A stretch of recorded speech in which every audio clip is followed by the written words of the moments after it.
नांदेड मराठवाड्याचं एक महत्त्वाचं राजकीय केंद्र आहे आणि इथे येणारी नगरपालिका निवडणुकीचे यावेळी समीकरणच बदलून गेले आहेत।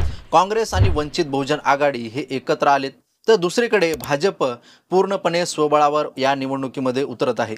या दोन्ही बाजूंची स्थिती, गणित, मतदारांचा मूड आणि शेवटी काय चित्र तयार होऊ शकतं हे सगळं या व्हिडिओच्या माध्यमातून आपण सविस्तर जाणून घेण्याचा प्रयत्न करूया। नमस्कार महाराष्ट्र, मी आहे संतोष आणि आपण आहात आपल्या चावडीवर। नांदेड जिल्हा म्हणजे राजकीयदृष्ट्या नेहमीच सेंटर ऑफ अट्रॅक्शन आहे। येथे सुरुवातीपासूनच ऐतिहासिकदृष्ट्या काँग्रेसचं प्राबल्य राहिलं आहे। त्यानंतर विविध पक्षांची चढ उतार, स्थानिक नेत्यांचे बदल आणि मागील काही वर्षात बीजेपीने केलेली मेहनत, या सगळ्यामुळे नांदेडमध्ये सायलेंट पण स्ट्रॉंग बदल दिसू लागले आहेत। या निवडणुकीचं महत्त्व इतकं आहे की याचा निकाल पुढील विधानसभेच्या आणि नगरभवनातील थेट धोरणावर परिणाम करणारा ठरू शकतो। यावेळी नांदेडमध्ये जे सर्वात मोठे पॉलिटिकल मूव्ह आपल्याला पाहायला मिळालं ते म्हणजे काँग्रेस आणि वंचित बहुजन आघाडी यांची युती। ही युती कागदावर आणि भाषणात नाही तर प्रत्यक्ष ग्राउंडवर सक्रिय दिसत आहे। काँग्रेसकडे पारंपरिक मतदार, मुस्लिम समुदाय, ग्रामीण भागातील जड पायाभूत नेटवर्क आहे, तर वंचित बहुजन आघाडीकडे दलित, बहुजन, एससी समुदायातील ठोस कनेक्टिव्हिटी आणि ॲडव्होकेट प्रकाश आंबेडकर यांच्या नावाची ओळख आहे। ही दोन्ही मतं एकत्र आली तर काही वार्डामध्ये क्लीन स्वीप होण्याची शक्यता राजकीय तज्ज्ञ देत आहेत। काँग्रेस आणि वंचित बहुजन आघाडी यांची जय्यत तयारी सुरू असताना दुसरीकडे मात्र भाजपने यावेळी स्वबळावर लढण्याचा निर्णय घेतला आहे। हे धाडस आहे, पण ते तितकंच धोरणात्मकही आहे। भाजपचं लक्ष हे काँग्रेस वंचित आघाडीकडे नसून स्वतःची ताकद सिद्ध करण्याकडे आहे। केंद्रातील सत्ता, राज्यस्तरीय नेतृत्व, स्थानिक कार्यकर्त्यांचं ग्राउंडवर्क, शहरातील विकासाचा मुद्दा, या चार गोष्टीवर ते पूर्णपणे कॅम्पेन उभं करत आहेत। आता काँग्रेस आणि वंचित बहुजन आघाडी यांच्यातील युतीचे थोडक्यात काय फायदे आणि काय तोटे आहेत आणि कोणाला फायदा होऊ शकतो, कोणाला याचा नुकसान होऊ शकतं, हे थोडक्यात आपण बघूया।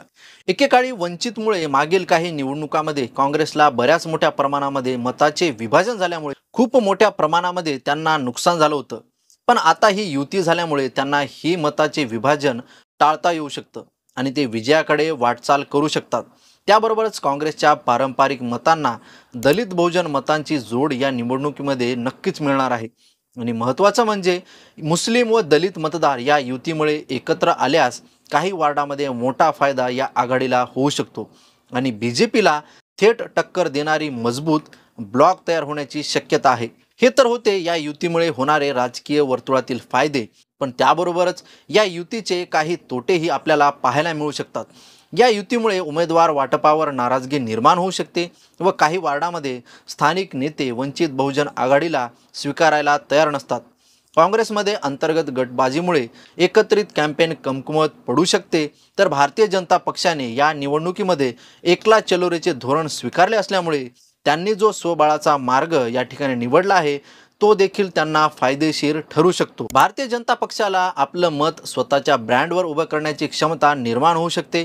केंद्रामध्ये आणि राज्यामध्ये त्यांचं सरकार असल्यामुळे स्थानिक मुद्द्यावर थेट जबाबदारी ते नक्कीच स्वीकारू शकतात आणि ज्याप्रमाणे भारतीय जनता पक्षाने बिहारमध्ये निवडणूक जिंकून त्यांनी हे सिद्ध केलं आहे की आम्ही सुद्धा स्वबळावर जिंकू शकतो, असा नवा मेसेज मतदारांना जाणवत आहे आणि काँग्रेस वंचित बहुजन आघाडी युतीमधील नाराज कार्यकर्ते हे भाजपकडे आकर्षित होण्याची शक्यता देखील नाकारता येत नाही। या अगोदरच आपल्याला बरेचसे पक्षप्रवेश पाहायला मिळालेत, आता पुढेही आपल्याला नवीन पक्षप्रवेश पाहायला मिळू शकतात। या निवडणुकीत दोन गट वेगवेगळ्या पद्धतीने खेळणार आहेत। काँग्रेसचे स्थानिक नेते आणि माजी पदाधिकारी त्यांची संघटना मजबूत आहे, हे संपूर्ण तयारीनिशी या निवडणुकीत उतरत आहेत, तर वंचित बहुजन आघाडीचे लोकल कॅडर ठोस पण मर्यादित मतदारावर त्यांचा सुद्धा चांगलाच जम आहे। भाजपचे स्थानिक प्रभारी आणि नवीन दाखल झालेले नेते, अलीकडच्या काळात काही प्रभावी चेहरे भाजपमध्ये प्रवेशले आहेत, ते कशा प्रकारे यावेळी आपल्या संघटनेमध्ये कार्य करू शकतात हे निश्चितच पाहावं लागणार आहे आणि जनता त्यांना नवीन पक्षामध्ये स्वीकारेल का, येणाऱ्या निवडणुकीमध्ये आपल्याला कळणारच आहे। या तिघांचा परफॉर्मन्स जवळपास प्रत्येक वॉर्डाच्या निकालावर थेट परिणाम करणार आहे। पुढील काही मुद्द्यावर हे दोन्ही आणि मजबूत पक्ष निवडणुकीला नक्कीच टार्गेट करणार आहेत। काँग्रेस आणि वंचित बहुजन आघाडी पुढील काही मुद्द्यांना नक्कीच फोकस करणार आहे। त्यामध्ये प्रामुख्याने सामाजिक न्याय, गल्ली स्तरावरचा सक्रिय संपर्क, पाणी, कचरा, रस्ते बंद पाईपलाईन यासारख्या मूळ प्रश्नावर कॅम्पेन ते उभारू शकतात. काँग्रेसच्या पारंपरिक कार्यकर्त्यासोबत वंचित बहुजन आघाडीच्या टार्गेट कॅडरचे आयोजन ते नक्कीच करतील. भाजपसुद्धा या गोष्टीमध्ये काही मागे राहणारी नाही. ते सुद्धा आपली ताकद दाखवण्याचा पुरेपूर प्रयत्न करतीलच. विकास हा त्यांचा मुख्य मुद्दा या निवडणुकामध्ये असू शकतो. शहरातील प्रकल्पांची यादी समोर ठेवून ते मतदारांना आकर्षित देखील करू शकतात.